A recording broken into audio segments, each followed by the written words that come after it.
Halo teman-teman, apa kabar? Semoga sehat selalu ya. Perjuangan kita melawan pandemi COVID-19 belumlah usai. COVID-19 disebabkan oleh Severe Acute Respiratory Syndrome Coronavirus 2 atau SARS-CoV-2, yaitu sekelompok virus yang menginfeksi sistem pernafasan.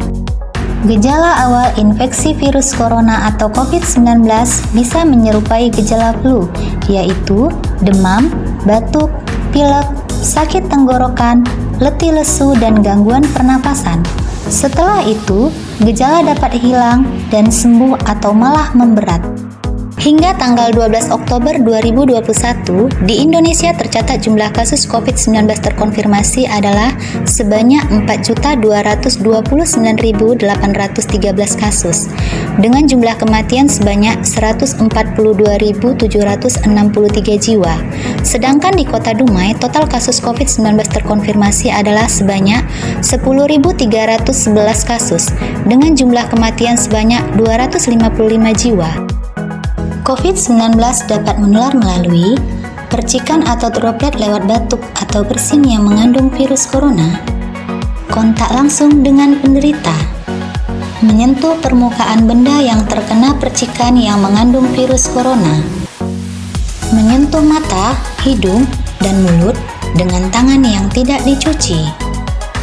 Nah, teman-teman, kita harus melakukan tindakan pencegahan penularan COVID-19 dengan cara rajin mencuci tangan dengan sabun dan air mengalir,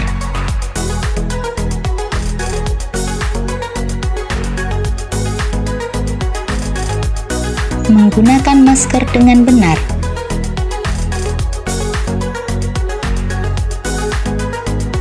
menjaga jarak,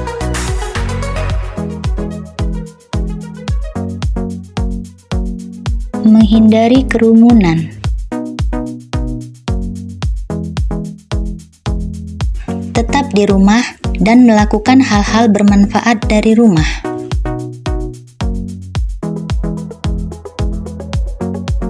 Serta melakukan vaksinasi. Vaksin adalah produk biologi yang berisi antigen berupa mikroorganisme yang sudah mati atau masih hidup yang dilemahkan, masih utuh atau bagiannya, atau berupa toksin mikroorganisme yang telah diolah menjadi toksoid atau protein rekombinan yang ditambahkan dengan zat lainnya, yang bila diberikan kepada seseorang akan menimbulkan kekebalan spesifik secara aktif terhadap penyakit tertentu. Berdasarkan Peraturan Presiden Republik Indonesia Nomor 14 Tahun 2021, dijelaskan bahwa setiap orang yang telah ditetapkan sebagai sasaran penerima vaksin COVID-19 wajib mengikuti vaksinasi COVID-19. Manfaat vaksinasi COVID-19 adalah untuk mengurangi transmisi atau penularan COVID-19, menurunkan angka kesakitan dan kematian akibat COVID-19, mencapai kekebalan kelompok di masyarakat atau herd immunity, dan melindungi masyarakat dari COVID-19 agar tetap produktif secara sosial dan ekonomi. Teman-teman, tujuan utama diberikannya vaksin adalah untuk merangsang sistem kekebalan tubuh.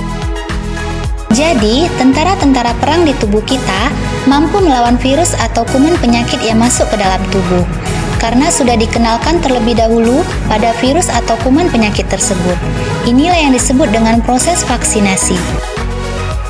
Jelasnya seperti ini. Orang A mendapatkan vaksin. Vaksin yang disuntikan ke dalam tubuh orang A akan melatih sistem kekebalan untuk mengenali dan berperang melawan virus atau bakteri. Sistem kekebalan tubuh akan memproduksi antibodi atau yang disebut sebagai tentara perang.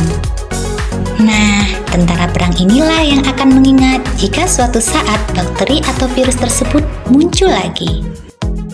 Jadi, bila suatu saat orang A terpapar virus atau bakteri yang sama dengan vaksin tersebut, maka tentara perang akan langsung mengenali dan menghancurkannya. Oleh karena itu, pemberian vaksin tidak akan menyebabkan orang A menderita penyakit itu lagi. Nah, vaksin ternyata bukan saja mampu melindungi masing-masing tubuh seseorang, tapi juga dapat melindungi seluruh populasi manusia loh. Wah, kenapa bisa begitu ya? Ini karena bila banyak orang yang sudah divaksin, maka peluang untuk terjangkit penyakit tertentu menjadi sangat kecil.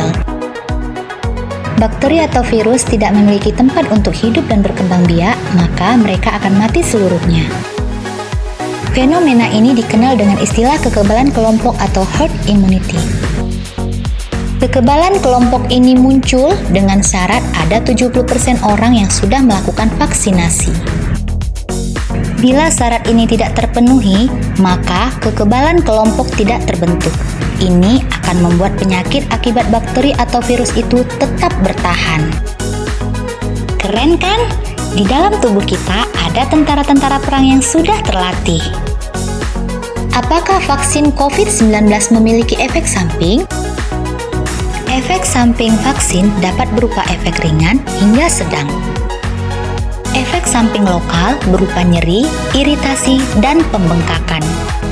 Sedangkan efek samping sistemik dapat berupa nyeri otot dan demam. Efek samping tersebut merupakan efek samping yang tidak berbahaya dan dapat segera pulih kembali. Apakah vaksin COVID-19 halal? Vaksin COVID-19 sudah memiliki sertifikat halal ya teman-teman.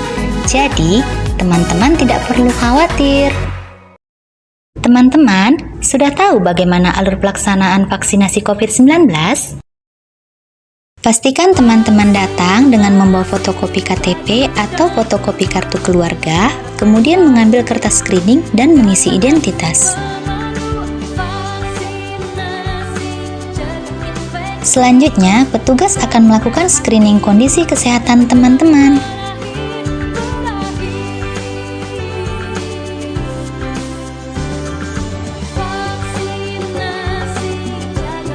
Lalu dilanjutkan dengan vaksinasi. Terakhir, pencatatan dan observasi. Yuk, ikut vaksinasi, aman, halal, berkualitas.